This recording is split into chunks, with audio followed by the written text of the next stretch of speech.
satisfies my desires.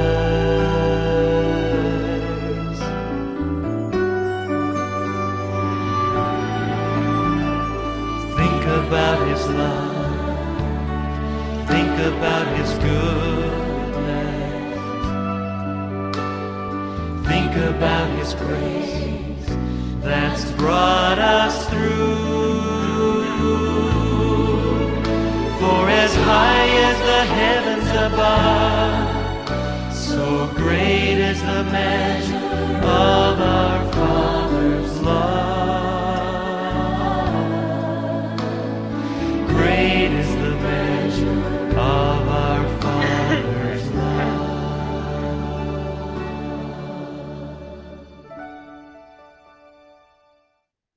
Man.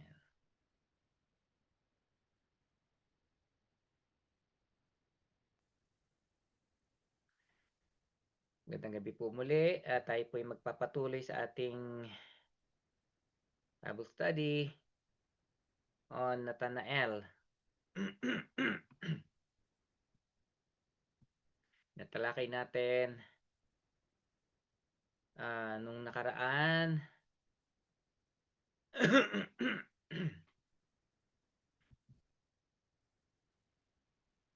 Natalakay natin ang buhay ni Nathanael, ang pagtawag sa kanya ni Philip,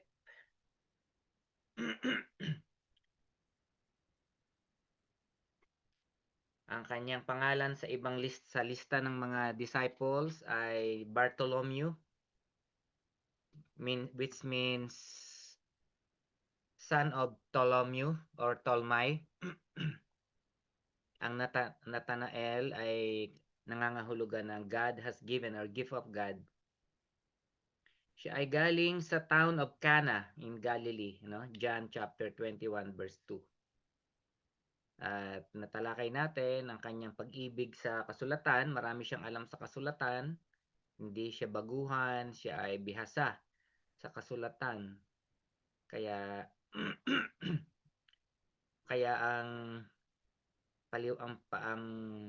pahayag sa kanya ni Philip nung siya ay binalitaan tungkol kay Jesus, ang sabi ni Philip ay nakita namin yung natagpuan na namin yung sinulat na ni Moises at ng mga propeta.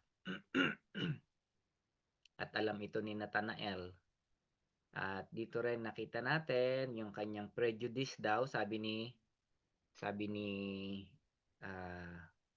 ng marami, although si Pastor John MacArthur ang source natin, pero hindi lamang si Pastor John MacArthur ang nagsabi na yung salita ni Nathanael in verse 46, John chapter 1 verse 46 ay prejudice. Kagaya ng prevailing notion ng mga Hudyo toward Galilee and especially towards Nazareth. So ayan. Ganun pa man, in-overturn ni Philip ang prejudice ng kanyang kaibigan sa pamamagitan ng pagsasabi, tingnan mo lang, come and see. Halika, tingnan mo. So it's unfair for someone to judge a person or anything na hindi pa nakikita or hindi pa nasusubukan at hindi pa napupuntahan. So ayun yun din ang nagbibigay sa atin ng magandang insight or idea kung paano mo i-overturn ang unbelief ng iyong mga kaibigan na niyayaya mo sa church. Pwede mong sabihin, tingnan mo lang, tingnan mo lang, try mo lang. Napakaganda po ng bagay na ipinakita ni Philip. At ito ngayon ang ating tatalakayin, ang pagpapatuloy ng dalawa pang points na sinabi ni Pastor John MacArthur patungkol kay Nathanael. So tayo muna yung manalangin. Of our Heavenly Father, nagagalak po kami na magsama-sama ngayong gabi, Panginoon, to continue our study about Nathanael, how Jesus called him despite his weakness and limitation, and how the Lord Jesus transformed him by simple means. At ito rin po yung mga ways na magbibigay din po sa amin ng idea or insight kung papaano po namin iwi-win para sa Panginoon ang mga kaibigan namin na may duda sa iyo at sa iyong anak na si Jesus. Help us to learn uh, wonderful insights to bring people to the Lord Jesus Christ. This I pray in Jesus' name. Amen. So, tatalakayin natin ang pangatlo. Ang ating pong batayan, ang ating scriptural focus is John chapter 1, 47 to 49 naman. No? Nung nakaraan ay yung 45 and 46. Ngayon po ay 47 to 49. Jesus saw Nathanael coming toward him and said of him, Behold, an Israelite indeed, in whom there is no deceit. Nathanael said of him, How do you know me? So, ang point dito ni Pastor John MacArthur na gusto rin nating makita ay yung sinseridad, yung honesty, yung pure and sincere heart ni Nathanael. Sabi ng kung atin pong babalikan ng verse 46, siya ay nagdududa na meron bang mabuting bagay na nagmumula sa Nazareth, at ang sagot ng kanyang kaibigan, tingnan mo lang, subukan mo lang. Halika, come and see. And sumama nga si Nathanael. So, yung pagsama ni Nathanael ay pagbibigay ng puwang sa kanyang pag-aalinlangan, no? Sabi nga giving the benefits of the doubt. Hindi ka pwedeng magduda na lang at hindi mo susubukan, hindi mo titingnan. Maraming mga tao ang ayaw subukan. Ang ibang tao kapag nagsimula sila sa prejudice ay ayaw na nilang tingnan na baka naman mali yung kanilang prejudice, yung kanilang maling pagtingin. But si Nathanael, may maganda siyang kalooban, may maganda siyang filosofiya sa buhay, prinsipyo. Hindi niya isinara yung kanyang pinto na baka naman nga may point itong kaibigan kong si Philip, sumama siya. No? Ang sabi nga lagi ng aking pastor dati, nung ako'y kabataan pa, hindi mo pwedeng sabihin na mas maganda ang Maynila kung hindi mo pa na pupuntahan ang Baguio kunyari, o kaya ang Cebu, o kaya ang Tagaytay. No? So, puntahan mo muna pareho bago mo sabihin yung prejudice mo, bago mo sabihin yung iyong judgment. Nathanael came to Jesus to see and to give the benefit of the doubt. At nung siya paparating na, ang sabi ng Panginoong Hesus sa kanya, Behold, an Israelite indeed, in whom there is no deceit. Sabi po sa ibang version ay a true Israelite, where there is no guile, no guile, walang deceit or walang guile, walang pandaraya, walang katusuhan, no? And the answer, how do you know me? Sabi ni Nathanael. Marami akong tanong diyan pero hindi ko masagot, at marami na akong pinuntahan. Bakit ganun ang Bakit gano'n ang bati ng Panginoong Hesus? No, bakit gano'n ang kanyang opening statement nung makita niya si Natanael? Now, help me, what can you say about the Lord's greeting? Bakit gano'n ang bati niya sa verse 47? Um, Bakit dinami-dami ng pwede niyang sabihin, ito yung sinabi niya, no? An Israelite indeed, hindi marami naman itong Israel, ang mga tao rito ay kalimitan mga Israelita. Pero, ah, bakit siya lang yung sinabihan niya nitong title na 'to, The True Israelite? At pwede naman yung ibang mga tao ay there is no deceit din, pero itong si Natanael ang sinabihan niya nitong title o character na 'to. Behold, or commendation nito. Behold an Israelite. What can you say about the Lord's greeting? Siguro walang maling sagot siguro diyan, 'no, maliban na lang kung talagang malayong-malayo yung sagot, pero hindi kasi ipinaliwanag, 'no? Pero sa palagay mo, bakit gano'n ang bati ng Panginoon?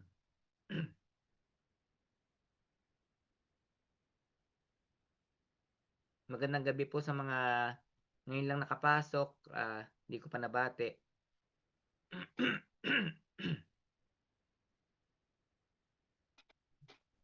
Ayon sa mga nabasa ko, eh, ang sagot lang nila, because the Lord Jesus knows Nathanael as a true Israelite.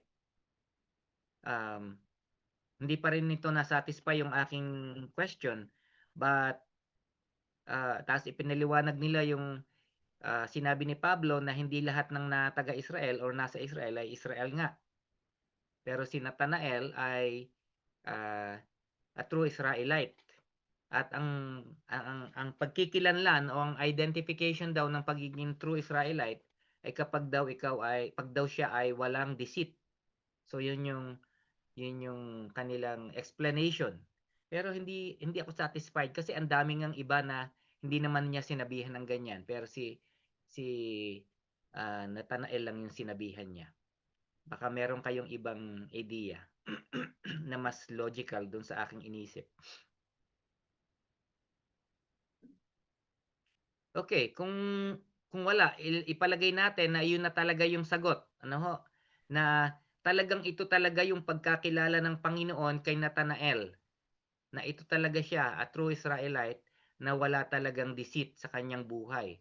Sapagkat kilala ni Jesus ang lahat ng mga tao, hindi lamang sa panlabas, kung hindi maging yung kanyang puso. So, yun yung isang sagot ng safe answer diyan, ano? Sapagkat kilala ni Jesus ang lahat, ah, maging yung nilalaman ng kanyang puso.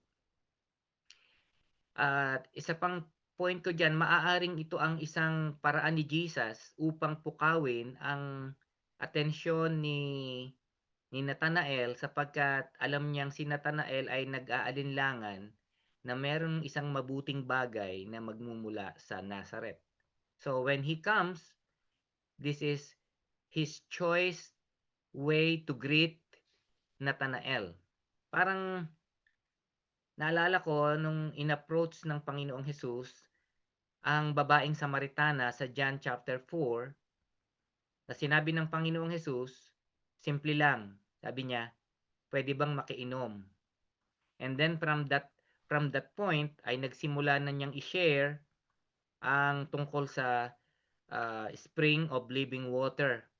And then later on ay na-evangelize na niya yung babaeng Samaritana, no? Dito ay tinitingnan ko rin ito bilang isang way of the Lord to call the attention of Nathanael, and this is a kind of greeting, no? Ang mga Israelita ay ang kanilang batian ay shalom, no? Kapag sila ay nagkakasalubong ay shalom, no? Sa mga Muslim salam alaikum. Ang sagot ay malaikum salam. Ang mga Hebrews, ang mga Hudyo, ang kanilang pagbabatian even from the Old Testament, shalom or peace. Pero si Jesus, ang unang bati niya behold, an Israelite indeed in whom there is no deceit. At nagulat din ako sa sagot ni Nathanael. What can you say about Nathanael's reaction naman sa Panginoon? Meron ba kayong idea? Bakit parang payag na payag siya na yun talaga siya? No ho? Um, Pumapayag ba yung bang sagot ni Nathanael na how do you know me ay nagpapahayag o nagpapahiwatig na ah, na talagang siya yon, yung true Israelite in whom there is no deceit. Kaya ang tanong ko sa mga research doon sa tinatanong ko kung sino man yung pwedeng sumagot sa Mr. Google ay meron na bang title yun na ba yung title ni Nathanael bago pa siya nakilala ng Panginoon at sabi niya, how do you know me? Paano mo ako nakilala? What can you say about Nathanael's reaction? Sabi po ni John MacArthur, no? Tingnan natin sa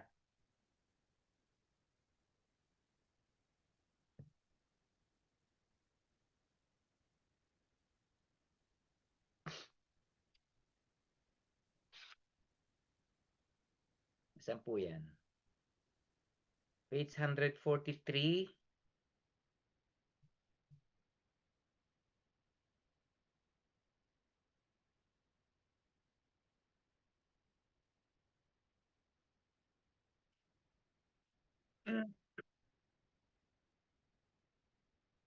Tingnan ko nga saan ba yung banda. 144 po ata, Pastor. 144 nga pala yung sa second to the last paragraph. Brother Sai, pakibasa mo nga yun, yung second to the last paragraph. Okay po. How do you know me? He might have meant, are you just flattering me? Are you trying to make me one of your followers by paying me compliments? How could you possibly know what is in my heart? Jesus ayun. answered and said to him, So, ayun,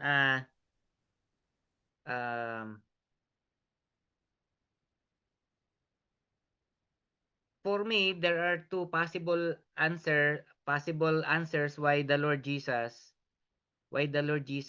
greeted that way. Una, yun nga, kilala niya talaga yung totoong pagkatao ni Nathanael na ito talaga siya. Ikalawa ay ito rin yung ginawa niya o pinili niyang way of greeting sa halip na hello, how are you?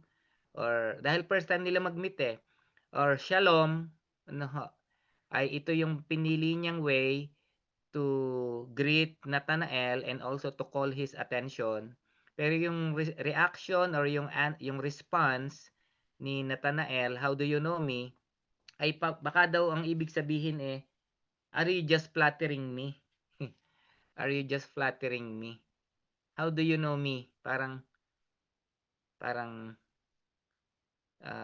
kilala mo ba ako para sabihin mo yan?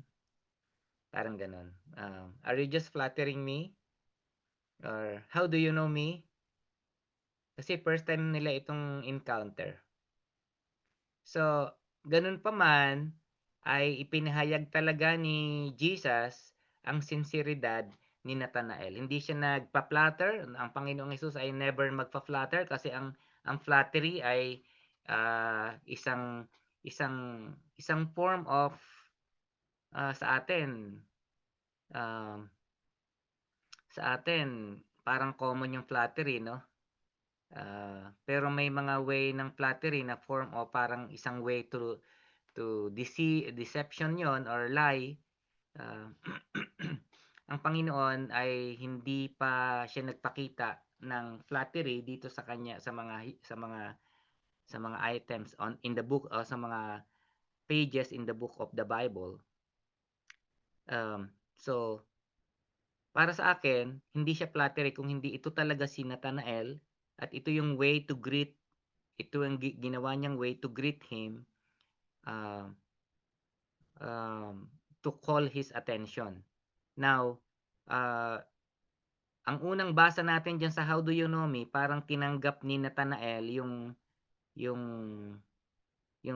commendable greeting, parang both greeting siya at the same time commendation din sa kanya. At nagulat siya, how do you know me?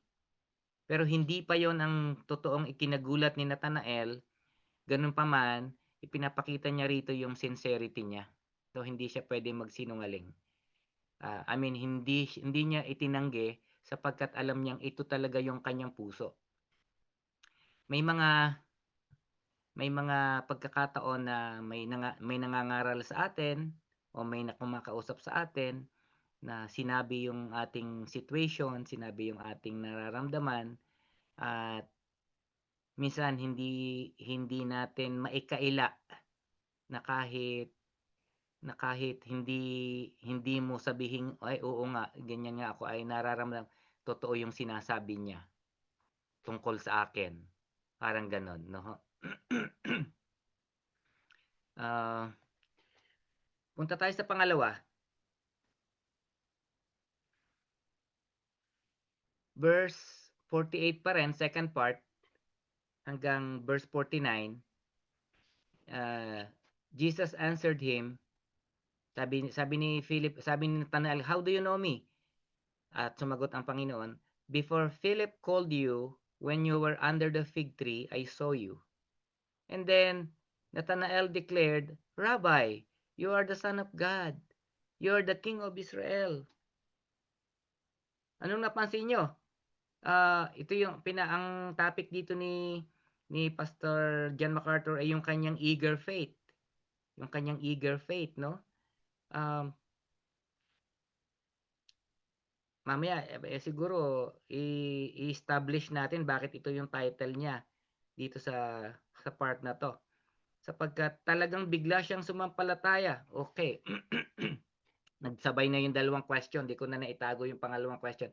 After hearing Jesus, why did Nathanael believe right away?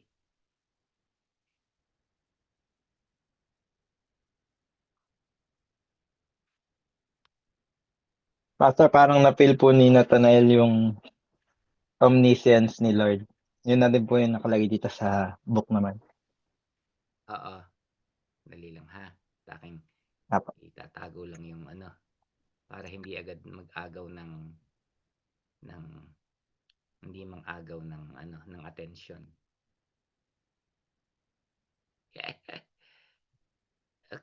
Okay. Thank you, Brother Sai. Tama yan.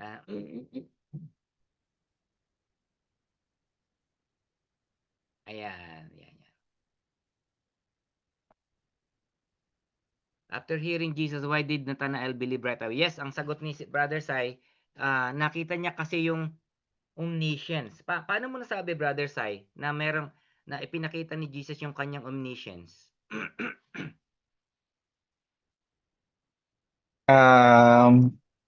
Base lang po sa parang pagkakakita dito sa scene nila, Pastor. Yun nga, una yung greeting pa lang po. Parang nakatulong na din po kasi beforehand na in-invite, kumbaga parang may anticipation na po siya. So nakatulong din nga po si Philip, yung pag-invite ni Philip sa kanya beforehand. Which is an encouragement din po sa atin na, di ba nga po, come and see. So parang, let's say, kahit hindi siya talagang naniwala at that time, pero siguro napukaw na yung puso niya nun, may anticipation na. And nung binati siya ni Jesus, hindi siya yung parang normal na bati nga lang po, parang nabanggit niya, Pastor, hindi siya shalom, hindi siya kamusta, hindi siya normal na ganun lang. Pero yung bati is kakaiba. And parang siguro, tago sa puso niya, and being guileless naman, siguro parang alam din naman ni Philip din kung sino siya. I mean, parang Nathanael. kilala niya yung sarili niya. Sorry. Si Nathanael po na ba't parang kilala ako nito? Parang ganon. And then yung sasunod na sagot pa nga po ni Nathanael na parang paano niyo po ako nakilala. Then yung sagot ni Jesus parang mas mas nagulat siya.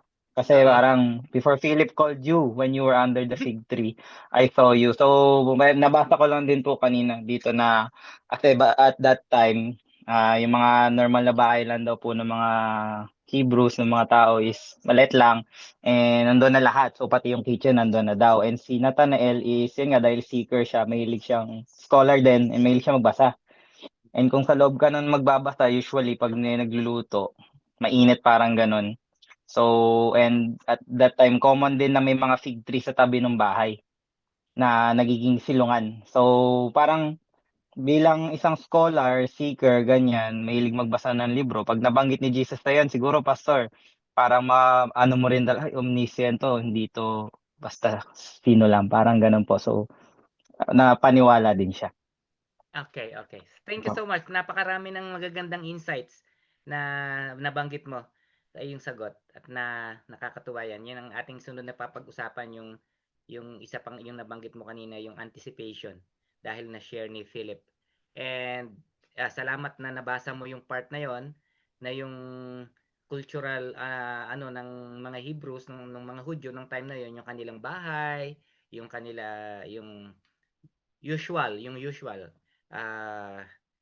style ng bahay nila, and then usually may mga puno sa labas ng bahay na sa harapan ng bahay na pwede nilang doon titigilan, doon magbabasa, at marami nagsasabi na ito din yung lugar kung saan sila pwedeng magbulay-bulay o manalangin. Ayan. And dito sa verse 48, yung una kanina, greeting. Pwede nating ipalagay na greeting lang yon. Pero pwede rin nating ipalagay na nagpakita ito ng kanyang knowledge about the inner character of Nathanael. Pero dito ay mas talagang bulgaran na very obvious yung ipinakita ni Jesus yung kanyang omniscience.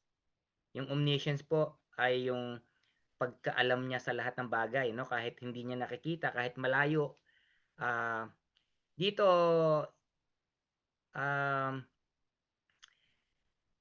na-establish sa akin, hindi ba kita ni Jesus nung tinawag ni Philip si Nathanael, at dito na-establish na hindi niya pala kita, no? Akala ko kasi nung una andyan lang sa tabi-tabi si Jesus at tanaw niya si Philip at Nathanael na nag-uusap dun sa gawing malayo, kasi akala ko hindi sobrang malayo, yung parang tanaw, abot tanaw. So kita niya na nasa ilalim talaga ng fig tree si Jesus. Pero hindi pala, sapagkat sila ay taga Bethsaida, si Philip na pag-aralan natin last time, si Philip ay taga Bethsaida, at doon din niya nakita yun sa John chapter 1, si Andrew at saka si John, yung ating unang pinag-aralan, at taga rito din sa Bethsaida si Philip, and then taga Cana naman si Nathanael. Ito yung ating na-establish last time, ano, at nakikita rin natin kanina sa introduction na si Nathanael ay taga Cana. Ito daw ay around 15 minutes walk, 15 minutes away, kung hindi ako nagkakamali nung pagkakasabi ni Pastor John MacArthur, yung Cana at saka Bethsaida, kung yung distansya magkadikit pero medyo magkalayo siya. So hindi talaga kita ni Jesus yung pangyayari nung sinundo ni Philip si Nathanael.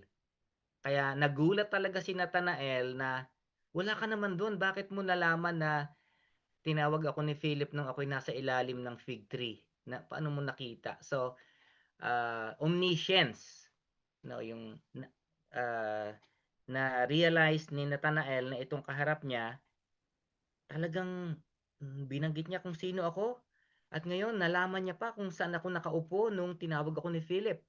Kaya ganito yung sagot niya sa verse 49, no? Pastor. Yes, Deacon Bong.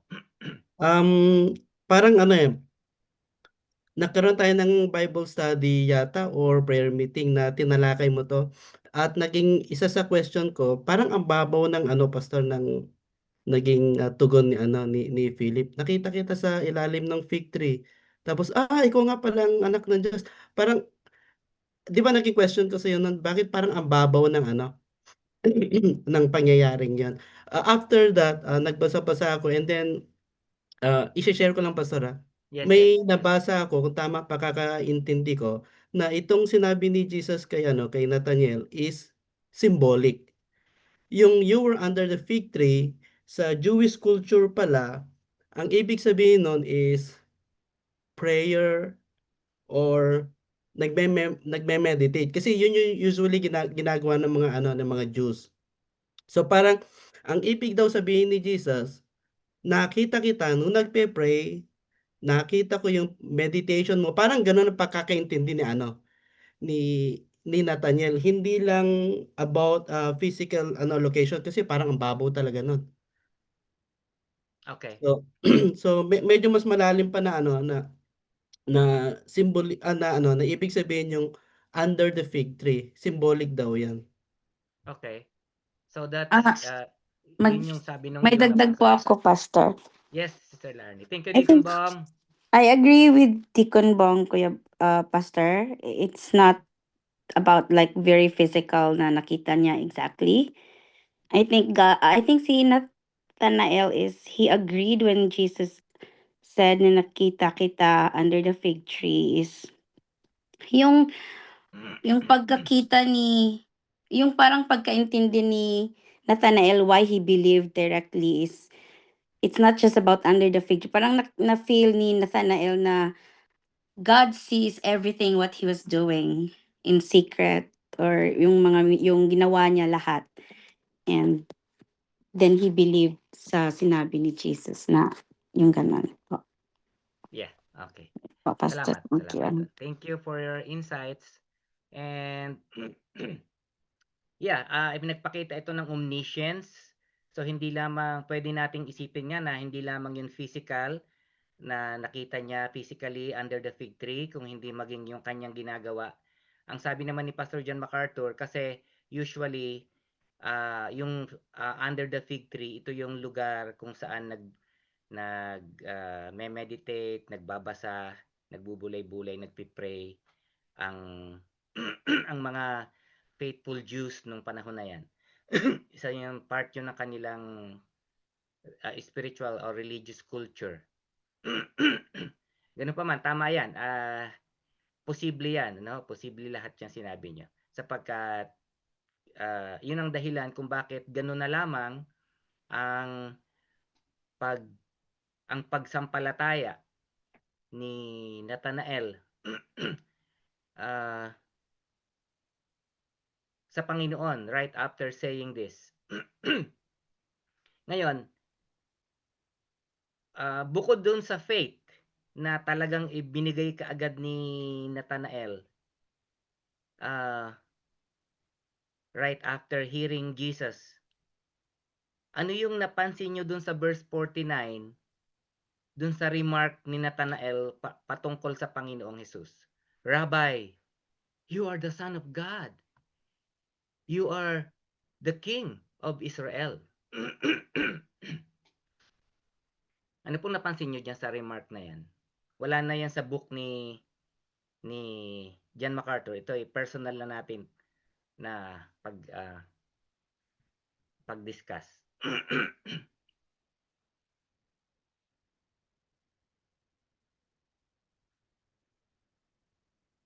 Ano po ba yung pakilala ito para magkaroon tayo ng hint.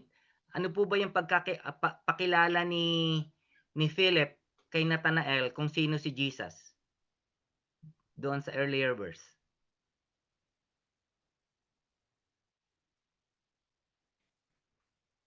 Tahimik yata ngayon si Sister Sarah.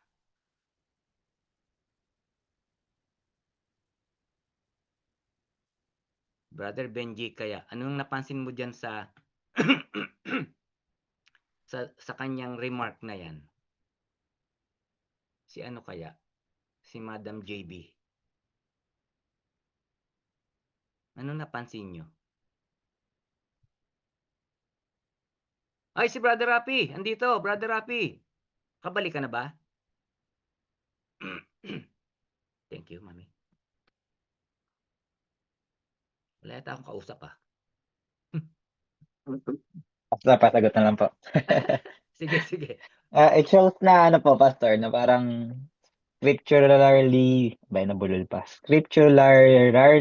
versed talaga si Nathanael. So, seeker nga siya.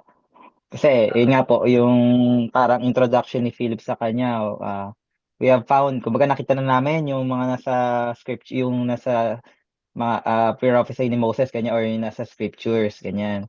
And then, yun nga, parang siguro anticipating nga talaga yun naman ang buong ano, lahat naman ng Jews anticipating sila ng yung sinulat nila Moses, ganyan. And yun, yan, yung pagkasabi niyo dyan is you are the son of God, you are the king of Israel, which is yun din naman po kasi nga yung nasa sa scriptures po. Oo, thank you for that. Bukod doon, may napansin pa ba kayong iba? Ano ba yung verse na yon? Verse po yung pakilala ni Philip. Sabi po niya, Pastor, Philip found Nathanael and told him, "We have found the one Moses wrote about in the law, and about whom the prophets also wrote, Jesus of Nazareth, the son of Joseph." Ayun, So, yun ang scriptural. oo. Sige, pakituloy. And then, okay na po, Pastor. Okay. So, yun lang naman yung sinabi wala nga sinabi si Philip na nakita na namin ang Messiah. No, dito si Andrew nung nakita niya yung kanyang kapatid si Simon we have found the Messiah, pero si Philip nung nakita niya yung kaibigan niya si Nathanael, we have found him of whom Moses and the prophets wrote about, Jesus of Nazareth, the son of Joseph. Wala nga siyang sinabing Messiah. Pero nung si Nathanael na, ang dami niyang binanggit na title ni Jesus. Napansin nyo? Rabbi, you are the Son of God. First encounter yan, Rabbi agad ang tinawag niya. You are the Son of God. You are the King of Israel. Tatlo agad yung title na binigay ni Nathanael na hindi naman yun sinabi sa kanya ni Philip. So, maganda yung insight na nabanggit ni ni Brother Cyrus, yung anticipation dahil na-share na ni Philip sa kanya yung initially, no, tungkol kay Jesus. Pagdating niya doon ay ito na yung kanyang remark, ito na yung titles na binigay niya kay Jesus. That means papakita rin ito ng kanyang hindi lamang ng faith niya, yung readiness ng heart niya, at the same time nagpapakita rin ito ng kanyang ang dami niyang alam sa Bible, no, si Nathanael. Kaya talagang ano siya, Bible reader is ano yun? Knowledgeable siya sa scripture, yung first point. Ang dami niyang alam. Hindi naman ito nabanggit ni Philip, pero ito na yung nabanggit niya. Siya na yung nagdagdag, siya na yung nag-improve kung yung ng mga titles na pwede niyang sabihin para kay Jesus. So, pupunta tayo sa take home, take away. Sa John 1:50, Jesus answered him, "Because I said to you, I saw you under the fig tree. Do you believe? You will see greater things than this." Parang sinabi ni Jesus, yan pa lang yung nakita mo, bilib ka na, parang ganun. O nanampalataya ka ba dahil sa sinabi ko? Marami ka pang makikita na mas higit pa o dakila kaysa sa mga nakita mo ngayon. Pinangakuan niya ng marami pa. No, kung ngayong diyan pa lang nananampalataya ka na, marami ka pang makikita na talagang mananampalataya ka. So narito rin yung faith, yung faith ni Nathanael. He was a man of eager faith dito sa kanyang mga alagad. Pero ang take home natin for tonight sa ating paghiga, sa ating pagtulog, yung mga insights natin, ano po kaya? Mga insights mo na pwede mong iuwi habang sa iyong pamamahinga dito sa encounter na to.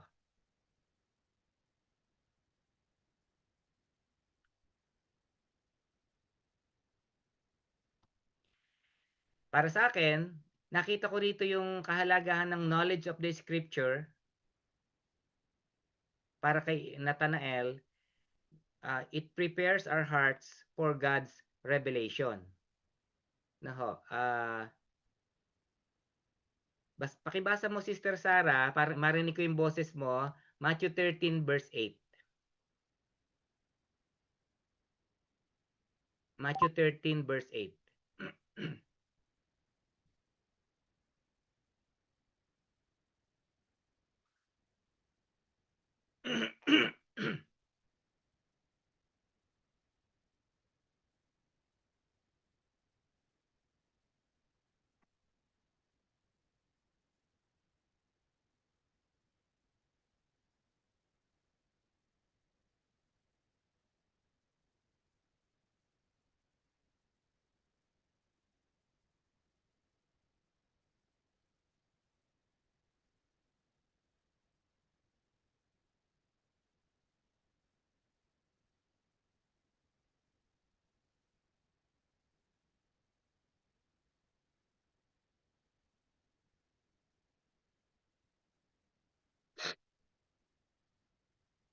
Yeah. 100, 60, and 30 times of what was sown. Yun yung tungkol sa parable of the sower, no? Napakahalaga na meron tayong stock knowledge ng Bible, ng scripture. Kasi ito yung naghahanda ng ating puso, ito yung nagpapalambot ng puso, ito yung nag-aalis ng mga damo, ng mga dawag. Pag dumating na yung revelation ng Panginoon, ano na lang yon, mag-i-spring up na lang. Uy, ayun yung sabi doon yun yung sabi doon sa verse na yun kaya pala sinabi niya yun. Ito yung nangyari kay Nathanael, no? Ang dami na niyang alam sa scripture, kaya nung sinabi niya, yung nakita namin yung sinasabi ni Moises at ng mga propeta, si Joseph, si anak ni Joseph ng Nazareth. Nasabi agad niya, meron bang mabuting bagay nang gagaling sa Nazareth? Kasi alam niya na wala pang propeta o hari na nanggaling doon. No, yun yung main reason bakit niya nabanggit niya. Hindi niya minamaliit yung Nazareth. Pero alam niya sa history ng Bible, walang nanggaling na prophet or king doon. Or even priest doon. And then nito na nga, nakita niya si Jesus, yung mga binanggit niya, Rabbi, you are the Son of God. Ano agad yun? Nag-ring ng bell agad, nagbumbilya ka agad sa isip niya yung mga sinabi sa Psalm chapter 2, darating yung Son of God, yung sinasabi ni na Moises nga, yung sinabi ng kanyang kaibigan, ito yung sinabi mo, ito nga, totoo nga. Tapos na biglang pumasok sa kanya na itong, na ito ay Son of God ito, tapos ito yung King of Israel. Alam niya yung kasi yung nabasa niya sa Bible at hinaantay-antay niya. So knowledge of the scriptures prepare our hearts for God's revelation. Kapag nag-share ka sa isang kaibigan mo ng gospel, tapos yung kaibigan mo walang kaalam-alam sa Bible, sa gospel, talagang kailangan mo pang ipaliwanag lahat yung konteksto, yung history para maunawaan niya yung sinasabi mo na yan. Pero yung isang taong may alam na, ang dali nang makasaga, parang espongha na yung kanyang puso. Parang sponge na yung kanyang isip. Pasok ng pasok kasi ready na yung kanyang mind sa revelation ng Panginoon. So napakahalaga, kapatid, tuloy-tuloy lang ang basa ng Bible, tuloy-tuloy lang ang meditation, minsan maganda rin mag-study o kaya mag-memorize ng Word of God. Kasi ito ay naghahanda sa ating puso. No, minsan nga yung salita ng Diyos, yun ang pampatulog natin, Kung hindi man tayo makabasa, yung makinig tayo ng audio Bible, nakakapagbigay ng kapayapaan sa puso. At the same time, may nakukuha pa rin tayong lesson habang tayo ay namamahinga. So, yan. Ano pa sa palagay nyo ang isang insight na pwede nyong iuwi mula dyan sa encounter ni Nathanael sa Panginoon? Ako, Pastor. Yes, Sister Lan. Before kasi, Pastor, like, I parang medyo takot mag-ask questions about, kasi galing po ako ng Catholic. So, ang dami ko pong mga tanong, and which is, I don't know kung relevant pa ba siya, yung may mga ganun. But, I saw Nathanael na, yung mga doubts ni Nathanael, parang hindi siya pinahiya ni Jesus, Yes. but God revealed himself. Mhm. So I think for me personally, it teaches me na it's not you don't have to be afraid na mag-ask ng question. So I think Nathanael had yung mga honest doubt niya leads to his faith, deeper faith sa Panginoon. Amen. Amen. Wow. Yes. Yeah. Thank you. Thank you for So, yun for yung po that. yung take ko po tonight na yes po. Wag mahiya na magtanong kay Lord o kahit sa ano tungkol sa kanya. Yung Yes po. salamat. Thank you. Oo. At hindi niya tayo ipapahiya. Meron pa po ba kayong nakitang insight na pwede nyong makuha, ma-take home? Sa akin po, Pastor, Yes. ano po, ito yung laging sinasabi sa akin yung ano ba po ba tawag? Shepherd tawag ko sa kanya. Dati ko pong ka-church, parang cell group leader po ba? Kasi nga po nung time na yon, nung like, ano ba yun, 5 years ago, nung nag-backslide ako, ang parang, nung time na ina-encourage niya ako, parang hindi niya lang ako, let's say, maipabalik kay Lord, ganyan. Tuloy-tuloy lang siya sa pag-share sa akin at that time. Lagi siya nagre-reach out. Minsan, after a year na, bigla na lang din siya mag-chat, nag-share pa din. Lagi niyang pinapaalala sa akin na, oh, kamusta ka na? It's been a year, ganyan. Oh, ganyan. Love ka ba rin ni Lord? Ganyan. Yeah. And then, opo, parang nung time na, long story to, make the story short na lang po. Nung time na, yun nga po, nung naghanap na ako ng church, bago ako maghanap ng church pala, no, nung sinuko ko yung buhay ko kay Lord, nung gabing nag-pray ako. Then, nag-reach out ako sa kanya kasi isa rin sa parang naging leading sa akin ni Lord nun is magpag-reconcile sa kanya. Kasi parang at that time siya yung pagdating sa faith kay God, siya yung naalala ko kasi nga siya po yung cell group leader ko nun. Nag-chat ako sa kanya.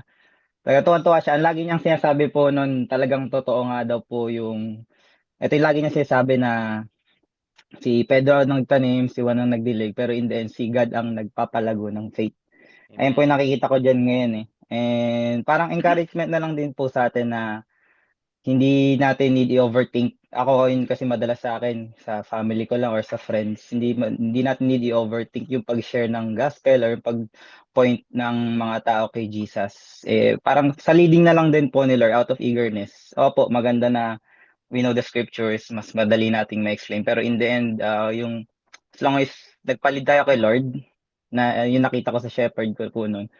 And in the end, parang si Lord na din yung magpapalago nga ng faith, which is yung nangyari sa akin. Imagine, nasa Korea na po ako, pastor, pero nung time na nasa Philippines ako 5 years ago, hindi niya ako napabalik sa church. Pero nasa Korea na ako, si Lord yung gumawa ng lahat. Yung napakarami kong naranasan para mabalik ako sa kanya. And parang yun po, yun po yung nakikita ko dyan. So encouragement lang sa atin na magtanim lang tayo din, si Lord na po bahala magpag-grow ng faith. Yun po. Yes. Thank you so much.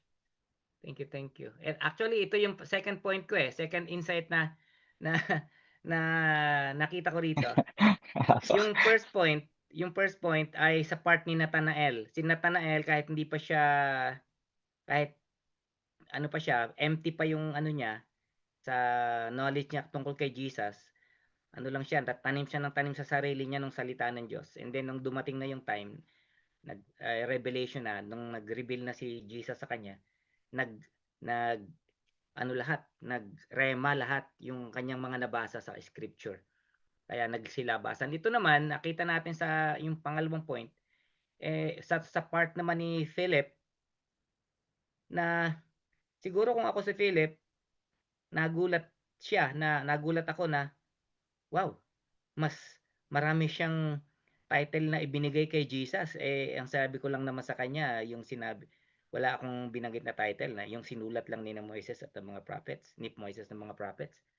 Pero siya ngayon, ang dami niyang nabanggit tungkol kay Jesus. Parang mas marami na siyang alam tungkol kay Jesus, mas marami siyang pwedeng sabihin kay Jesus kung sino siya sa kanyang buhay. So, si Philip, nagtanim lang siya ng maliit na binhi, pero hindi niya alam habang papunta sila doon kay Jesus at hanggang sa nag-meet na yung kaibigan niyang si Nathanael, si Jesus, ang lagu-lago na agad ng binhi na itinanim lang niya ng maliit, lumago na kaagad kay Nathanael.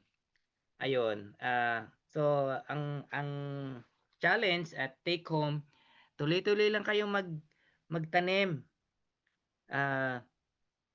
mag-encourage, mangumusta sa mga kaibigan, mag-invite.